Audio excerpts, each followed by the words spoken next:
We're live. Hey, Mountaintop Outdoors, we're live. As soon as Mike gets his personal situation taken care of over here on the Hunt Chef set, we're going to get things kicked off. Yeah, sideways. 3, 2. Wait. Wait.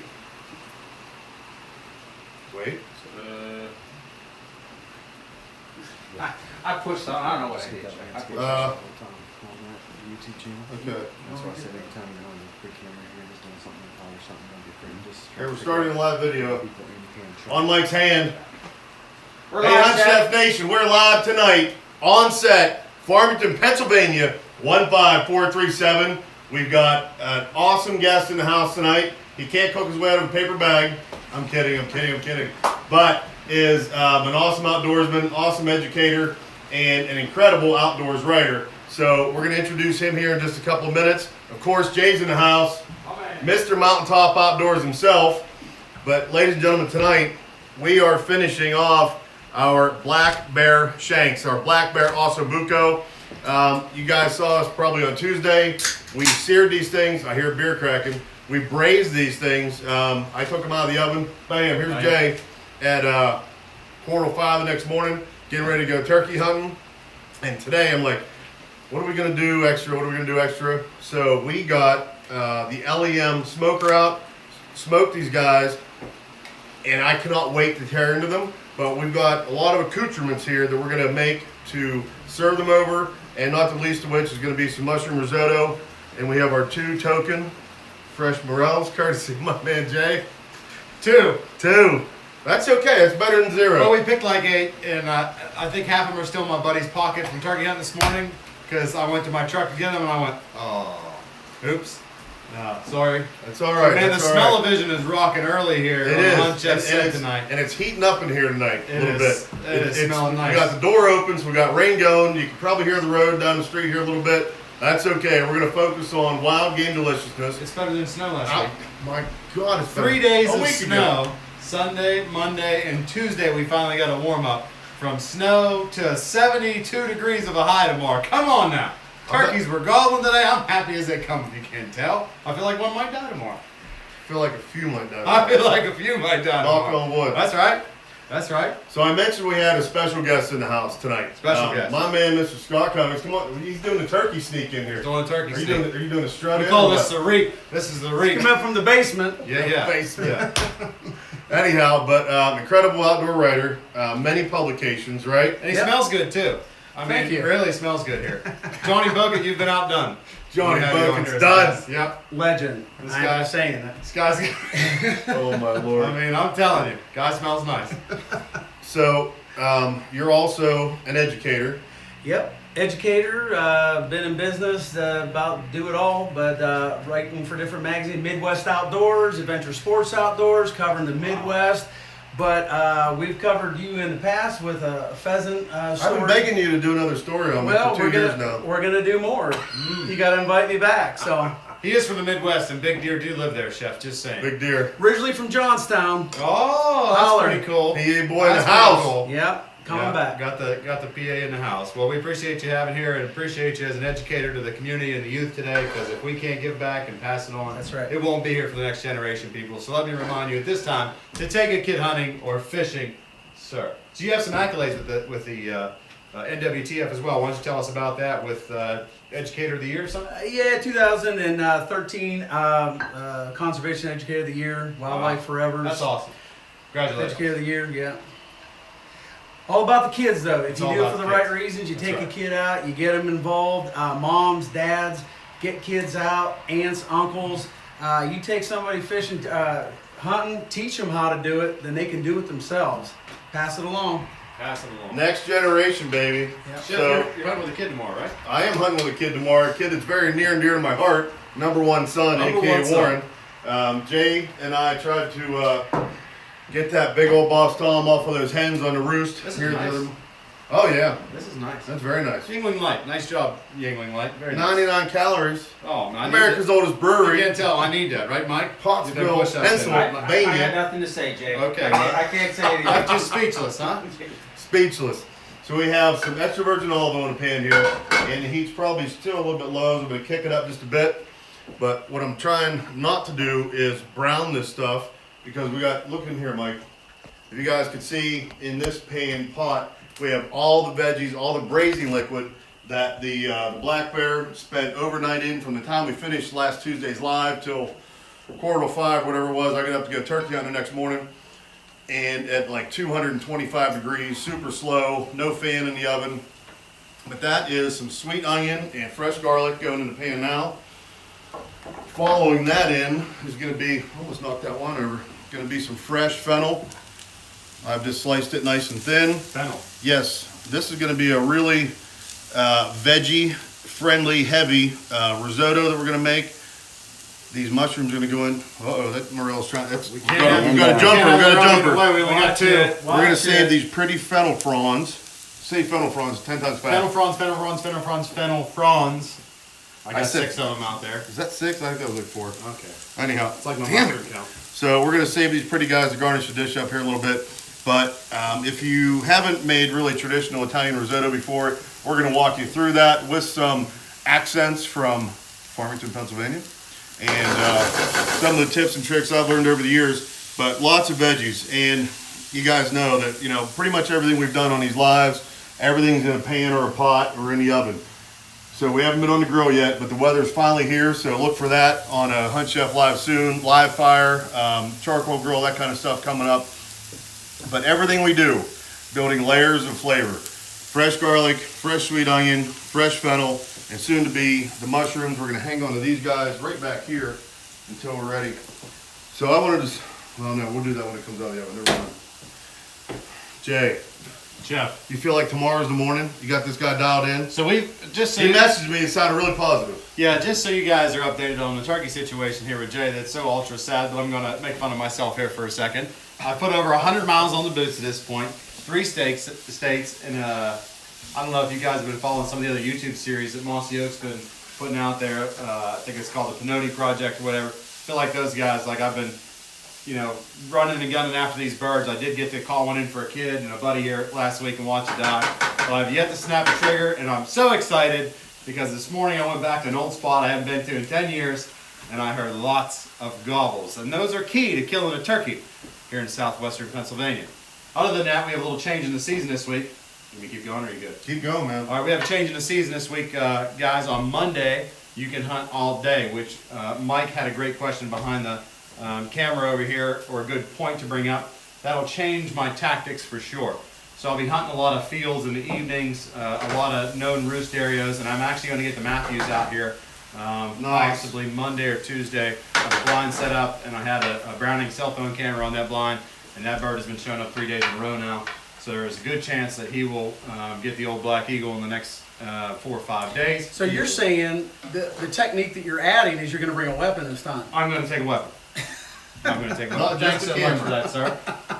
You guys will see that in the next article that my man writes.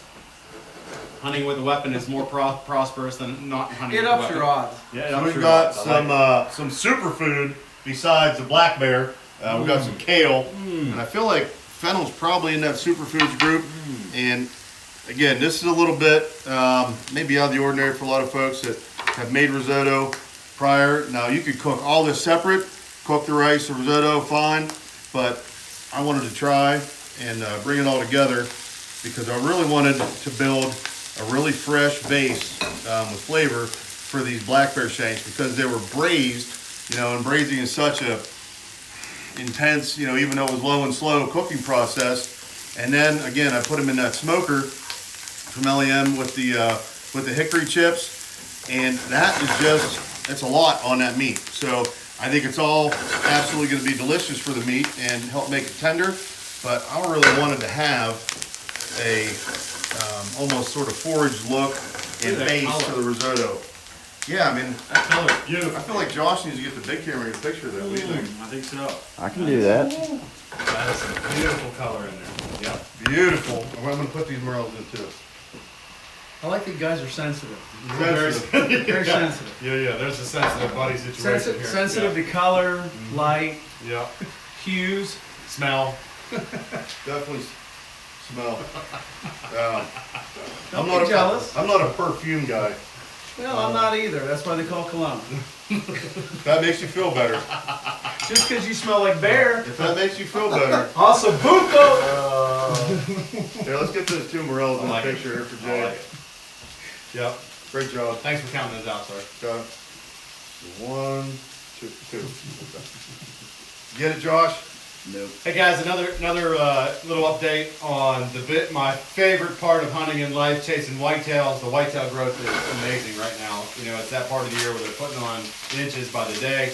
Make sure you get your minerals out there, get your twisted oaks in the ground, guys. I saw a buck with my own eyes this morning on a farm that I leased with brow tines probably 4 inches already, so they're getting up brow there. Nice. This is a mature deer, 4 or 5 years old, I imagine, because I had a good buck make it in there. So really excited to get the brownings out here over the next couple of weeks. See what's left. Yeah. Got it. Yeah. All right, so when you're making risotto, whether you just have olive oil in a pan, garlic, onion, whatever, I really like to stir the rice through. And I don't know if you caught that I added some more extra virgin olive oil after the initial douse, because I realized I forgot that the mushrooms will suck that oil up and it'll leave the bottom of the pan dry, and it'll be dry heat cooking instead of wet, moist oil-based heat cooking for all the veggies. So, but once you stir that rice, then that oil coats each and every grain, and in my experience, that really helps with the cooking process, helps the exterior of that rice not break down as much when you're working towards getting an al dente or arborio rice for your risotto. Do you think like 50% of the flavor comes from the two morels? And every bit of 50%. Every bit. So there's an old The other part comes from saying, and there's an old Italian saying that rice is born into water and dies unto wine. So we've got some California Chardonnay that we're gonna deglaze this pan with and start the actual cooking process for the wine. Scott, were you drinking something when you walked in here? yeah. What do you got there? Isolation IPA. When I showed up here, I was offered this, and I never started out as an IPA guy, but my wife got me into that. Thank you, Danielle, watching at home, back in Fort Wayne, Indiana. But this Isolation IPA, pretty tasty. Laurel Highlands Brewing Company, Yep, Laurel Highlands. Uniontown, Pennsylvania's only brewery. Wow. Nice. And great dudes, incredible beer. Yeah. Check them out. Of course, we sell those bombers down at my butcher shop down the street, shbutcher.com, Stonehouse Butcher and Provisions. So, We got a guy Scott is from Indiana here, Hunt Chef Nation, and I would like to ask Scott about hunting in Indiana. You know, the last couple of years, Scott and I said before we came on set tonight, I happened to work a show for Browning here, trail cameras in January, and the guy with the booth next to me was from the state of Indiana. He was like, man, I'm passing 140s all the time. They got really good over the last couple of years. And I was like, BS. He pulled out his cell phone and showed me video after video of 140s just rolling by. Yeah, I could be wrong. It could have been 15, 20 years ago. Indiana wasn't even on the map with whitetails. We might have had, I think it was estimated, we had maybe 90,000 deer in Indiana, and now we kill over 90,000. We harvest over 90,000. Big bucks taken all over Indiana. Just size, mass, spread. Just a great state to hunt now. So do they have wear cologne? yeah. I love that there. Well, Paul Sebastian. Paul Sebastian. I don't know what that means. That's a spice. That Spice. dates me from the 80s. Yeah, so hunting licenses are reasonable as well in the state of Indiana. Oh yeah, real reasonable. Yeah. It's It's not like your neighbor Illinois. right, Yeah. right. And Missouri can be kind of stiff too, but no, $2 Indiana. state. What's that? It's a $2 state. $2 Missouri is state. a $2 state. Right. Illinois State. as well. I think for a $2 state, Missouri is the best bang for your buck. Well, I agree. That's a good point. And when you hunt Missouri, where do you got to go? Big Bill, Twisted Oaks, baby. Come on, Twisted Oak Hunts. Don't forget Redneck Hunting Blinds. Hunting with those boys down there, and they are great guys. Danny Little, thanks for having me out there in the past. They make some nice blinds. Awesome. Yeah. Are they like cologne proof? They got those scent vents on the top to go out so Scent the cologne vents. goes the other way. Put a couple of Zonics in there. Mike, You won't smell polecat. Mike, you're focusing on this. What we should be focusing on the fact is, what I smell here coming out of here is jealousy more than anything. Jealousy. I smoked 6 deer with my bow in the last 2 years. I don't know what to say, but that's Indiana. That's My Indiana. kids have killed more than that with their bows in the last.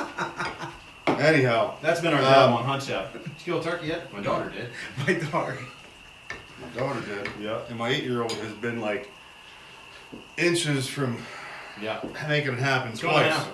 Twice. You know what the best part though is about a kid getting a turkey? My daughter, her first time out ever pulling a trigger, ever. We couldn't find a gun that she could even hold up. We found an American Arms with a hammer, a single draw hammer, and first time ever hunting. We called in a turkey and she smoked it. And guess how we practiced? With a broomstick in the living room, I like it. pointing at a target, and, Whatever it and she takes, knew man. what to do. I got 2 young boys that are just, Henrik is going on 4 here, and he's excited to get him out. Yep. It's my oldest son, the youngest one, Ethan. Get out a poster, aim at the base of the Something. neck. Yeah. I like it. When it came time, that same daughter, Danny Ray, if you're out there, went with me bear hunting in Maine. How old's your daughter? Pheasant hunting. Well, now she's she's 19. Wow. And first year in college, finishing up her first year of college. All my daughters have been with me on some sort of adventure, whether That's it was pretty cool. Texas. Yeah. Awesome. Good for you. Yeah. So one of the things that I didn't get to talk about between Cologne and whatever else is going on over here, I knew this was going to be fun tonight. And I've been looking forward to it for the last couple of days. Anyhow, so my rule of thumb when cooking risotto is, I don't have the longest, biggest hands in the world, whatever the case is, and everybody's different. But when you put that first level of, and that was straight chicken broth that we just put in there, you want it to be about as deep as your first knuckle on your index finger. And then you'll watch as I stir this, it'll all work in, and the rice will continue to hydrate. And the more you work it, and one of the things that makes risotto creamy and delicious, you'll see at the end, is as you keep stirring it, the grains bump against each other, and the outside starts to break down and kind of flake off, and that helps thicken that liquid. And then when we add the butter and the cheese and everything at the end, that's one of the things that creates a really nice, really creamy risotto. So this is going to have extra liquid in it because it's going to keep coming out of that kale, coming out of the fennel, coming out of the mushrooms. So the first douse of broth that I put in here wasn't quite that knuckle deep because I wanted to see how much liquid came out, and you can see we're pretty wet. So I don't know if we're going to have to add stock maybe only one more time before the rice is finished. But that's how we got to this point, and that's where we're going to be here for until this. You'll see once it starts to dry up, we'll add some more. I'll check the consistency of the rice, and then we'll work towards finishing the dish off. And then over here, I've had, again, this is the braising liquid from the bear shanks. Now, it's spent the night in the my big roasting pan, covered in plastic wrap and foil in the oven, 225 degrees for about 9 hours until the shanks came out super delicious. And then all the carrots and celery and onions and garlic and everything that's in here, the red wine we deglaze it with, is all just now reducing and concentrating, because what this is going to, I did pull the bay leaves out because I had bay leaves in there. What we're going to do is use this hand blender. Pretty much once we just have the dish just about plated, we're going to turn the heat off, we're going to stick this guy in there, we're going to puree it smooth. I don't know if it's going to need seasoning, we'll taste it and check it then, and that's going to be the sauce to finish our dish. And then in the meantime, I started chopping up these tomatoes because, with the risotto, with the braised bear shanks, with the red wine and everything, it's kind of a pretty Italian dish. But as I talked about with the flavors of the vegetables in the risotto, I wanted to add some brightness, some acidity to cut all the richness, because those bear shanks now, bears are pretty beastie cut of meat, number one. Number two, we braised it for a long time. And then number three, we smoked it. So we're going to look to balance the palate out with tomato, lemon, some green onion, because I didn't get in the woods and pick any rams. We got this little guy here, fresh habanero, going to be a little chop in there, and some fresh flat leaf Italian parsley to brighten that all up. So that's how this is all going to come together. And if you guys wanted to exchange any cologne labels or anything, now's probably a good time to do that. No, but I will no longer be the tester of No whether longer. we go a digit deep on the his little broth action there. I learned my lesson last year. That's right. Hey guys, so it's tag season at the end out there. We're at the end of tag season. Iowa, get in your Iowa tag. You got to remind me before that's done. I had last week, sir. I know, but we like not when I'm working though. Okay. So Iowa, get your Iowa tag in. Secondly, I believe there's only one Western state. Stop me if I'm wrong, Scott. Nevada, I think, not Nevada. Idaho I just is got the an only email one about left that the other day. to draw elk, I believe. Yeah, that I'm not sure on. Yeah. I'm 90% sure Idaho is the only one left. I've been scouring the internet.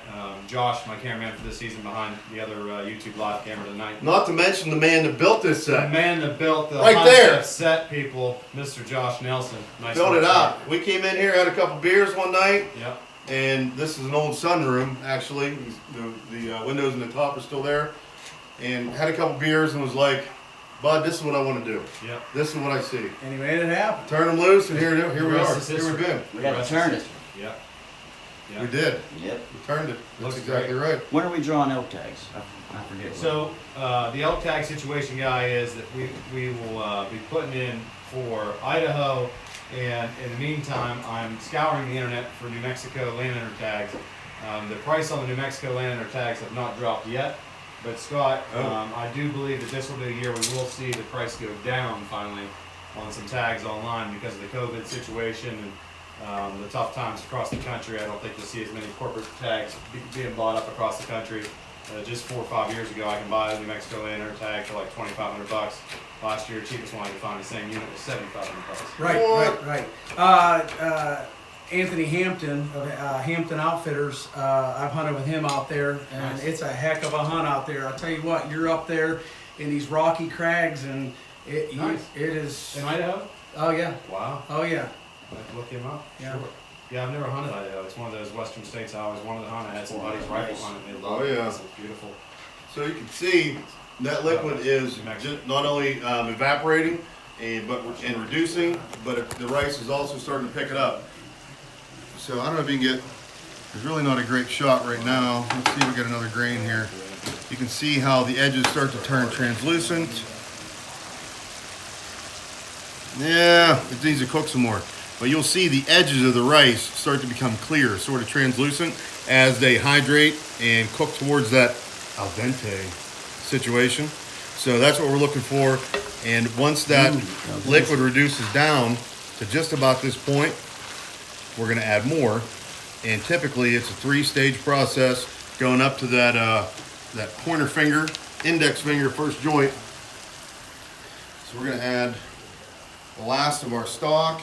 And this was a really, really hearty chicken stock. We made this with roasted bones, so it had even more flavor. So if we need more liquid, we're actually just going to go in with water to finish it out, because as you can see, there's a whole lot of flavor in here right now between the veggies and The smell-o-vision is going on here, and Hunt stock. Chef Nation. Smell-o-vision. It's those morels. The two. One, two. They like- It's overpowering my Cooking cologne. straight up. Yep. Thank God something is. Mont Blanc Legend. Yeah. Hey, so we want to hear how you guys are doing out there turkey hunting. We had the Mountaintop Outdoors #Mountaintop 2020 turkey contest. We still have the same 2 leaders as of last week. Landon Prickett from Ohio is winning the youth, and the guy from West Virginia is still winning the adult. If anybody's killed a really big bird, hashtag it. We'll be able to pull up the hashtag and see what you got there. Other than that, Chef, I think your son's pretty close to killing a bird now, right? Man, I mean, 2 such close calls. And you heard Yep. that It's insane. he hammered for an hour on the tree. Yep. So we knew that he was roosted up with a bunch of lady friends and sitting there on the branch looking at them and talking back to you. So I called or messaged Jay. I was like, listen, I've thrown every call I have at this bird, and we've been so close, and Warren actually hit just feathers on the one time with the mission crossbow. A little bit of tough. We're gonna get it done. So how about we're gonna hunt this morning at 10? Remember? Yes, That sir. was gonna be the deal. Yep. Well, I had some stuff going on and I couldn't do it. So Warren texted me at like 10 after 10, like 10 minutes after we should have been in the blind. Said the bird's there. The bird was strutting on the breast of the pond. Wow. Right where we walked to the blind. Both of them. Oh man. Because I didn't post a video, I but wouldn't even get up in the morning if I were you. That'd be my plan, right? well, that's it. We're just not jump going in back there till 10 at o'clock. Yeah. Sleep in, get your Yep. beauty rest, and Well, I can't do that. I'm going to take Captain Cologne out here in the morning Try and get him on a PA bird, maybe. We'll see. Captain Cologne. And We'll make him a shirt next year. dun dun dun. Ta-da. Chef, guess who's watching? Get your little cape. That's why that Tom has been hanging around with the ladies. He's wearing Mont Blanc Legend. Oh my There god. it is. There Too it much. is. Yeah. Too I'm giving away my much. secret now. Giving away the secret. Not everybody can smell like bear. Just because you're cooking it doesn't Just mean it because smell you're like cooking it. it. That's right. Anyhow, Chef, guess who's watching tonight? Your favorite godchild. really, Miss Yeah. Kate's in the house. Nice. Miss Kate's in the house, Chef. Hi, Kate. She's Hunt Chef's biggest fan, ladies and gentlemen, Yeah. and one awesome little gal. I'm gonna Alright, steal a first shot of sheet. this oven real quick. Mm. I think that's enough liquid actually. So we're gonna cut that heat way back at this point. Sorry, I'm shaky. So we got YouTube. that al dente. Wait, say it again like a Mexican gangster. El dente. That's it. So, sauce is almost right. Risotto's almost right. We're gonna let this liquid simmer out and hydrate just a little bit more. We're gonna cut the heat, bring it back here to a cold burner. We're gonna add the butter and the pecorino romano. In the meantime, we're gonna finish this tomato salsa topper. What else do we have to do? What time is it? 5 till, Chef. Oh, we might have time to. That's gonna be hot. We might have time to get in another project. I didn't tell either one of you guys about this, but if we can get this dish done here shortly, then Hopscotch. we're gonna, I've already we're seen gonna my jump into doctor. something Thank else. you. Oh, Is that why you can talk like that now? An octave higher! Look, Scott, do you, Anyhow. Scott, do you know a Taylor? what's that? Do you know a Taylor, T-A-Y-L-E-R? Yeah, that's my daughter. She says, hey, Shout out to Taylor. Hi, Taylor. My Hi, firstborn. I'm gonna be a grandpa in August. what? Congratulations. Congratulations. Congratulations. Yeah, Congratulations. Congratulations, Taylor. the COVID bump. That's funny. Squeeze It's in gonna front be a of my better son. year for babies out here. Yeah. All right, so we got just about half of that habanero That looks delicious. because it's gonna light up, I think, love a little spicy bit. too. I haven't tried it, and I'm not gonna. We're gonna lay that right in there. Jay, you want to squeeze some lemon in that? That's right, Try, sir. try real hard not to get too much seeds in it. got Pretty, you. pretty please. So, and then Scott, if you want to, spoon. Seed-free so far, Mike. Start stirring it a little bit. We're Stirring gonna that add up. some. Put we your gotta hit it sandwich with some, grabber on that. Let's some go. Hunt Chef Taco Takedown. Lots of cumin and coriander in there. Just enough salt to make it right. And we're gonna give it also just a dash of olive oil to bring it together and help marry those flavors up. Good, Mhm. perfect. So that's gonna be about ready. About as smooth as you salsa dance. Look out, baby. All right, we're gonna check this rice one more time. But I think we're about there. Yep. That's good. Dente. So it's also food plot season coming up here, guys. Just a reminder out there to cut that clover. If you guys have clover from year to year, clover typically lasts about 5 years if you take care of it. You fertilize, cut it, spray the weeds out every year. You get 5 years out of good clover. Last Good year I clover. planted. What if you got bad clover? Well, what I mean by bad Then you know clover your game. is too much inert matter in your seed, sir. If you have too much inert matter in your seed, you get too much weeds in there, and then you just don't get your nice, healthy looking Inert. different types of clover mixed in there to keep the whitetails in there during all seasons. Enter. I personally have used a couple different types of clover, and it definitely makes a difference, 100%. So risotto, we're just gonna give it a dash of the Hunt Chef 10 ring wild game eat what you kill speed beef rub. It goes really just about with any and everything. Then we have my boss here, fella.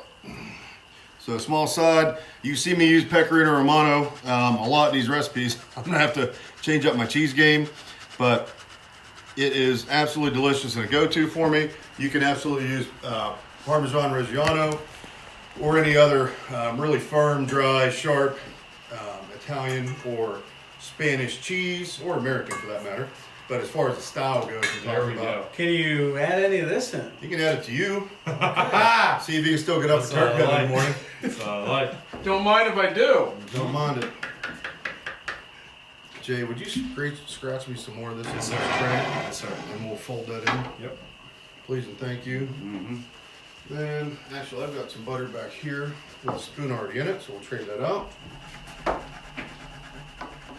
don't be shy. Now, when you're finishing risotto, it's all about that richness. And you think about it, it's like a risotto, you know, because of kind of some fancier Italian restaurants and stuff, has, in a lot of people's minds, been elevated to a very fancy dish, high cuisine. But in reality, it started out as a very poor farmer's meal. So just like grits in the U.S., kept a lot of people going through the Great Depression and a lot more than that. Arborio rice and risotto and the dishes that came along with it in Italy and all around the Mediterranean after that was the same thing. It was a very humble, very peasant, very farmer-like dish. We need that in here. Oh, Yeah. You were making it all pretty. I was. He did such an awesome I job was. too. When he said Yeah. pull it in, I thought he was going to put it on the tray. Don't and, be like, shy fold with it the in. cheese in your risotto. Yeah. You will regret it if you do.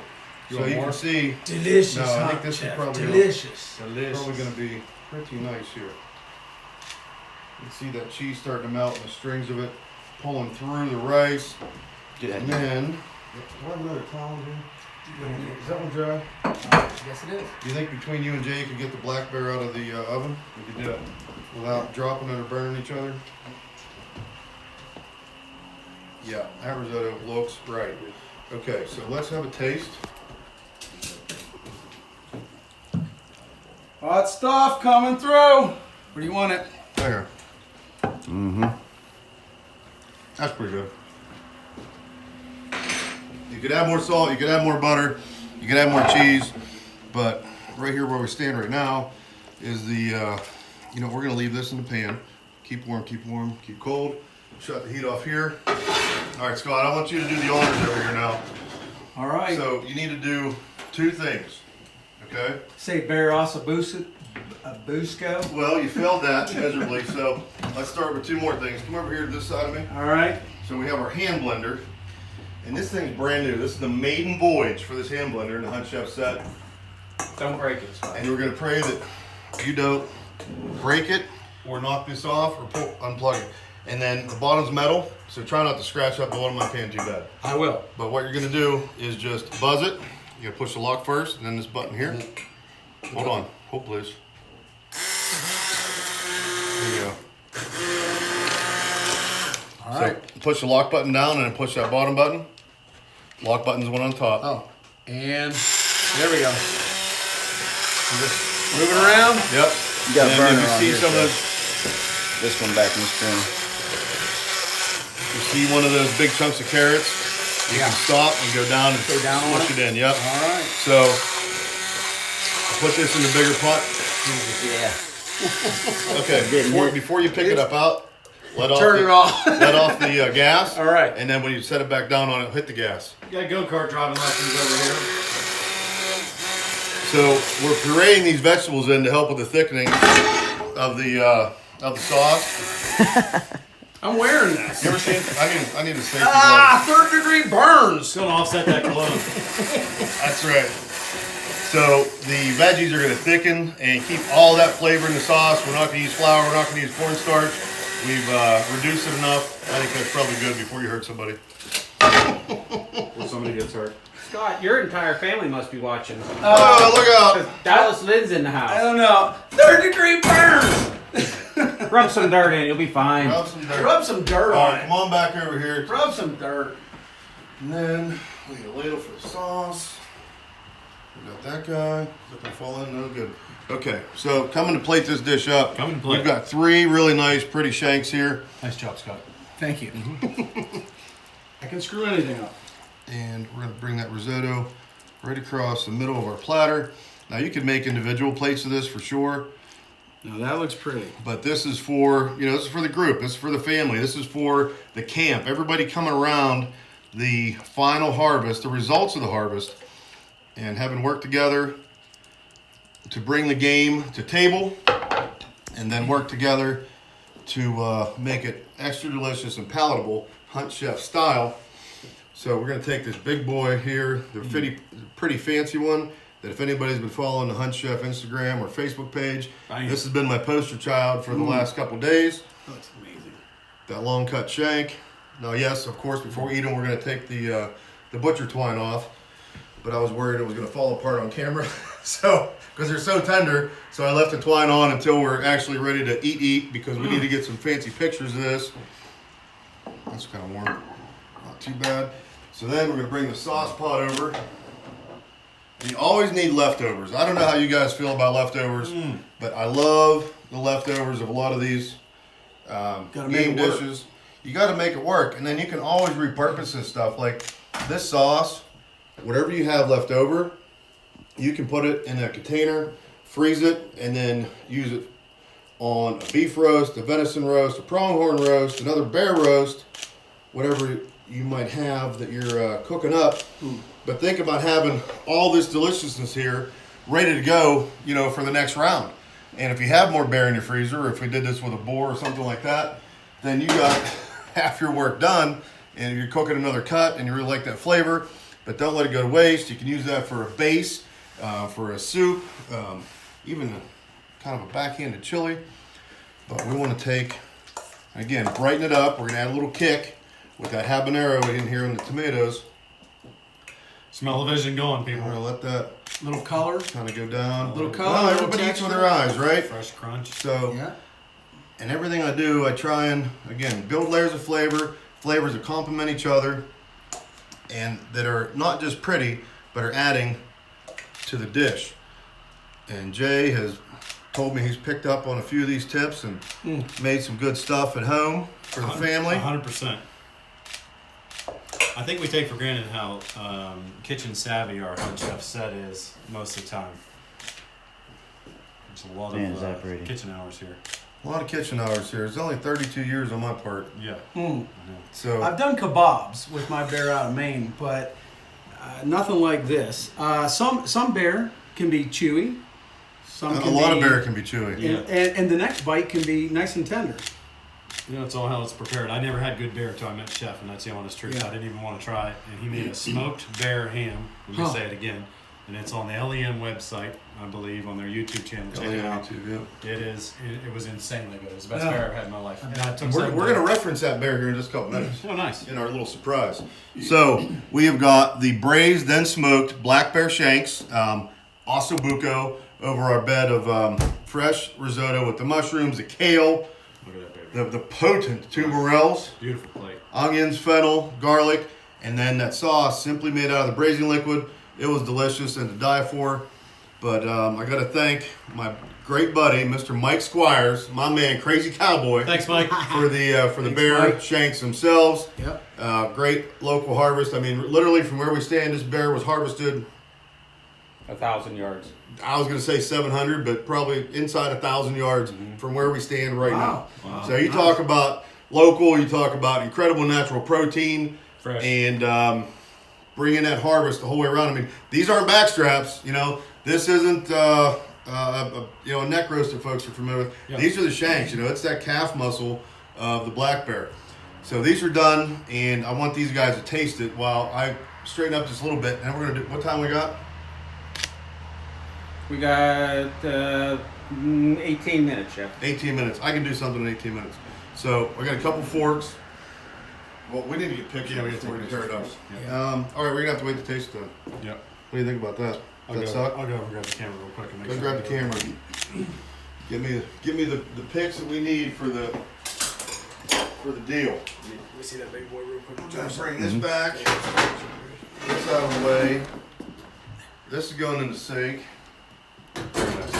Very nice. And I'm gonna turn the gas off. Chef, I just need one of you in the plate. The rest is there.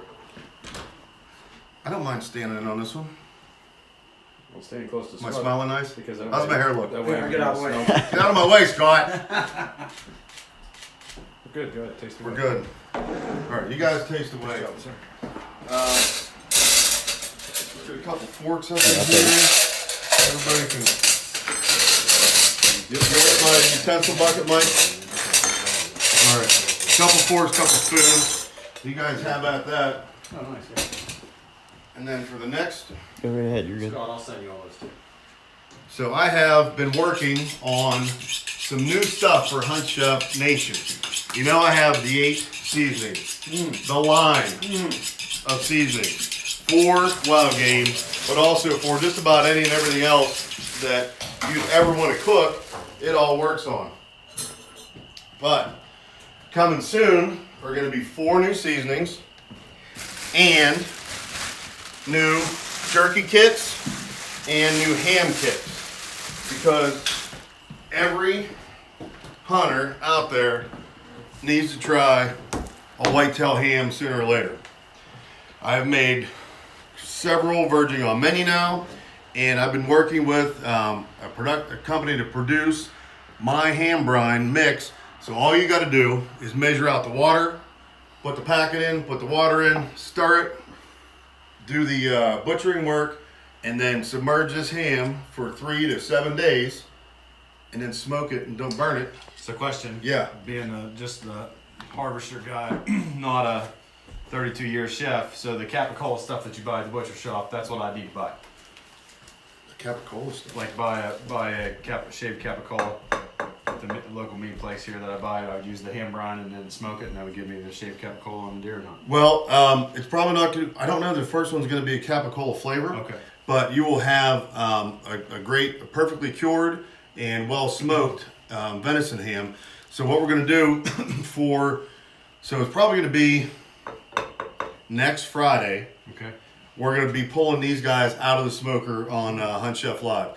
So we're going to do 1 boneless, leave 1 bone in, and I have to, first of all, got to give a shout out to my man, Mr. Don Gardner. Don Northern Tales Outfitters. If you guys want a Canadian Adventure spring bear hunt, you got to call Don.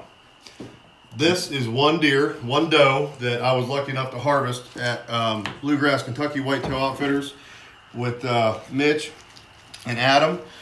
And I did it right here in the basement at the house. I took it apart.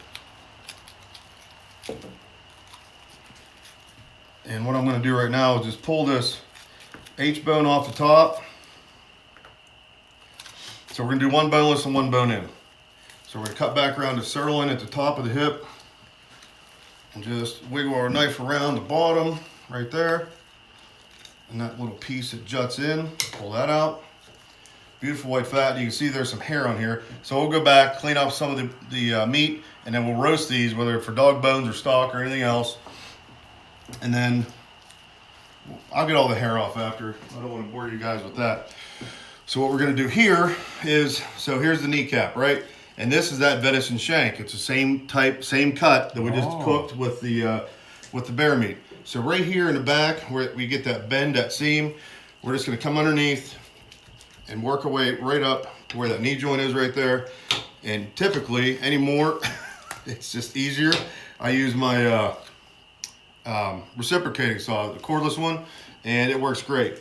And when I was out at the Great American Outdoor Show in Harrisburg, doing demonstrations for the NRA at that's why I showed everybody to do it.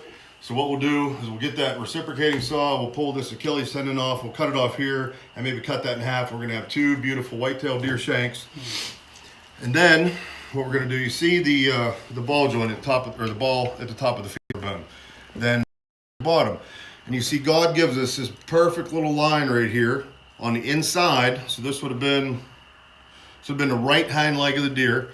So you just want to follow that line. You can't screw anything up.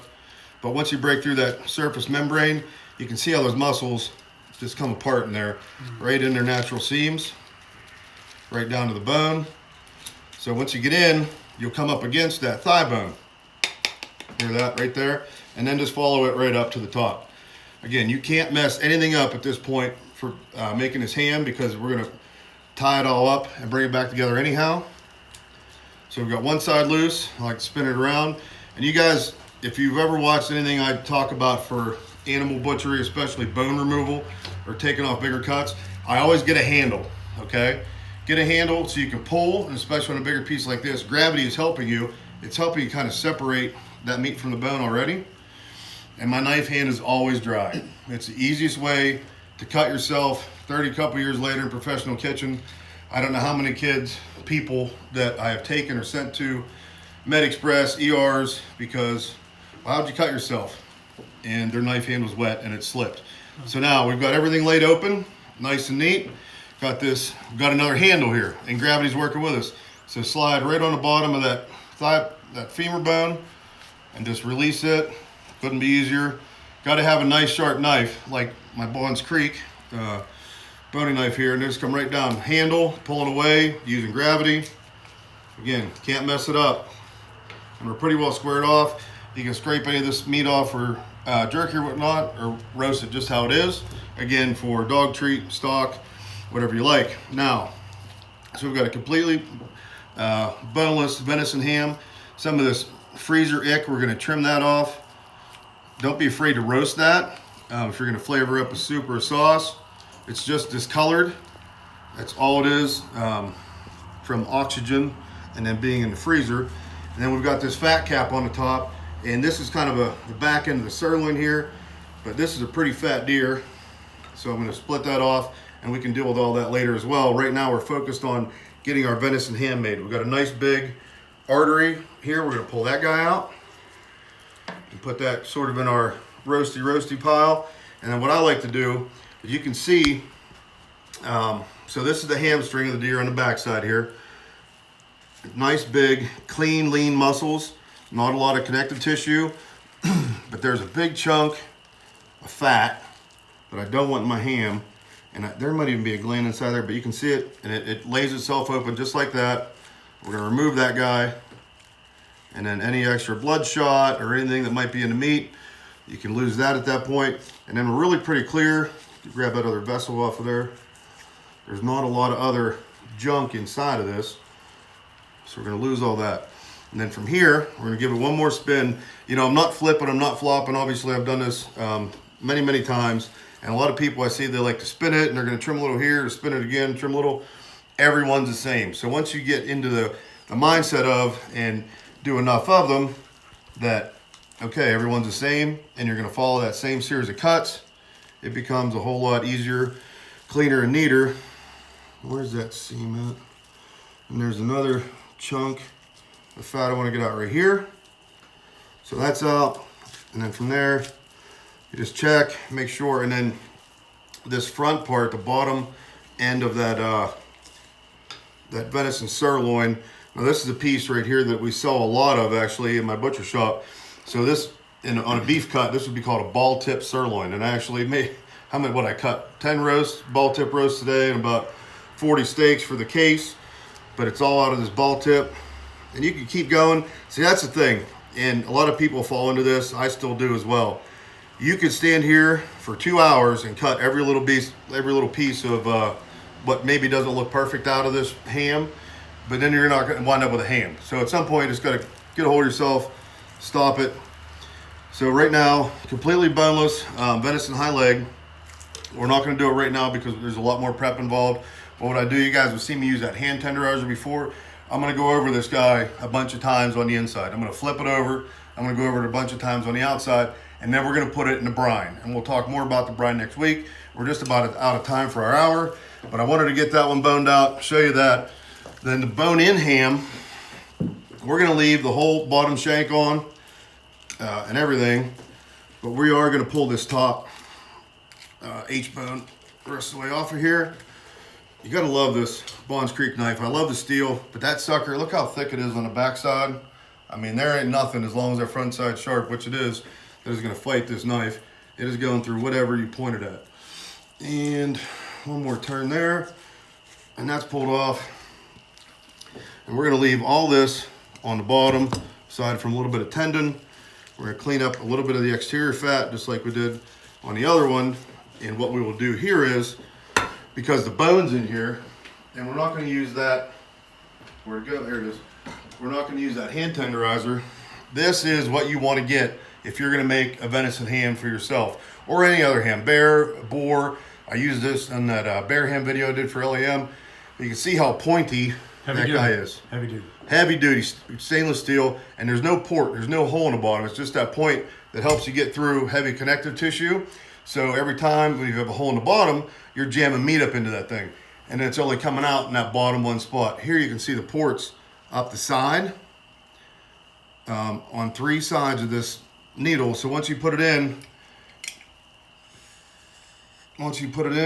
then you just see the air go through. So just imagine that brine going through the meat the whole way, and then you're going to do that in a grid pattern, every inch, inch and a half, the whole way through it, and then you're going to soak it.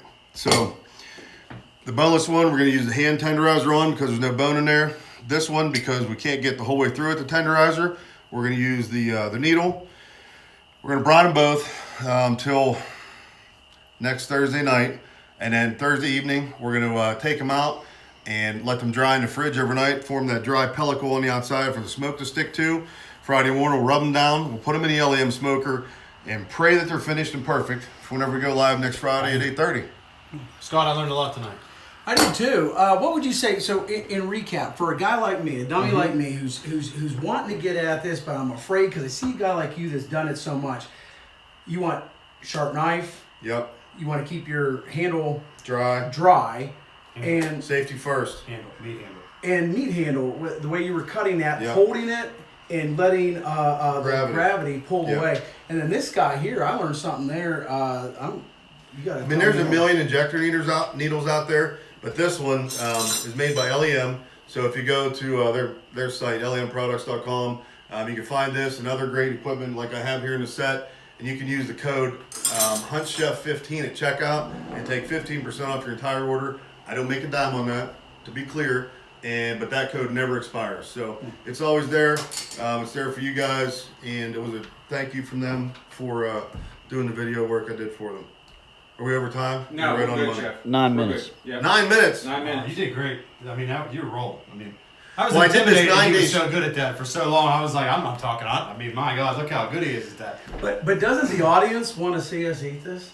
I'm pretty sure they want to see me eat it. Yeah. I mean, yes, but I did this 9 days straight at the Great American Outdoor Show in Harrisburg for the National Rifle Association. We started every morning, me and my buddy Rick Fetro, Master Butcher, he's out in Carlisle, PA. And so we